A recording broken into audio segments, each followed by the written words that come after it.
বাসে আগুনের ঘটনায় ঝিনাইদহে বৈষম্য বিরোধী ছাত্র আন্দোলনের শীর্ষ ৭ নেতা গ্রেপ্তার।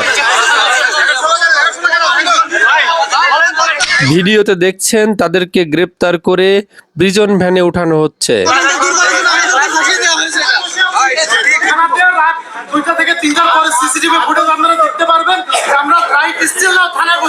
প্রিজন ভ্যানে ওঠার সময় তারা নিজেদেরকে বিভিন্নভাবে নির্দোষ দাবি করার কথা বলছে।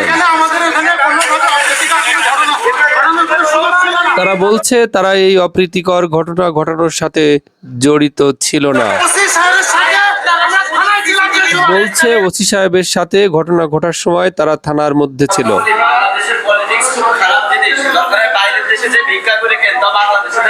আদালতে যাওয়ার সময় একজন বললেন, বাংলাদেশের পলিটিক্স খুব খারাপ জিনিস, দরকার হয় বাইরের দেশে যে ভিক্ষা করে খেন, তারপরেও বাংলাদেশে থাকেন না।